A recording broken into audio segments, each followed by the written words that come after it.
2 মাস হচ্ছে এই তরমুজের বাচ্চা টিয়াটা নিছে, অনেক টিয়াটা দিছে না। আজ যা তাতে টিয়াটা লইয়ে সারাম জেনে থাও কিতারে টিয়া দাস না করে তুই টিয়া দে আজকে। ওই তরমুজের বাচ্চা 2 মাস হচ্ছে টিয়া নিছ, ভালো একটা টিয়া তুই টিয়া দাস না করে। এই বেটা সাবুন না তোর টিয়া সম্পর্ক করে টিয়া নিচে আলো টিয়া তো তোর দেয় তুই গালাগালি করস করে। আরে কি গালি দাস তরমুজের বাচ্চা? ওই রমজান মাস থেকে তোর হালাল গালি দিতাছি, নইলে তোর হেমনি দিলাম হেমনি গালি।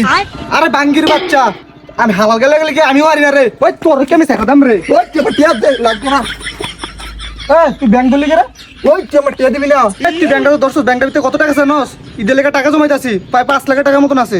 আর তরমুজের বাচ্চা তুই কইস কি 5 লাখ টাকা জমাইছ? আমার হালাইতে টিয়া দাস না, ঈদের পাঞ্জাবি কিনবি আবার টিয়া জমাইয়া। আমি পাঞ্জাবি কিনতাম না রে তরমুজের বাচ্চা। ওই আলুর চোপের বাচ্চা তুই ব্যাংক দে, তোর আমি দিতে আসি। তুই আমার আলুর চোপের বাচ্চা কইস? তাহলে তুই বড়ার বাচ্চা, তাহলে তুই সোনা বুটের বাচ্চা, তাহলে তোর দেখা যা বুরিন্দার বাচ্চার মতো। আরে ওই তাহলে তুই আমি তো রসার বাচ্চা। আমার আমি তুই রসা কইলিছে। ওই তুই তাহলে তুই খেজুর দানা তুই আমার টিয়া দে। আরে বাঙ্গির বাচ্চা তুই ব্যাংক বলি কে রে? তুই কোন টিয়া পাইতি না? তরমুজের বাচ্চা, ওই খেজুরের বাচ্চা, এই বাঙ্গির বাচ্চা, আলুর বাচ্চা, এই রসার বাচ্চা, বুটের বাচ্চা, এই বুরিন্দার বাচ্চা, টিয়া দে।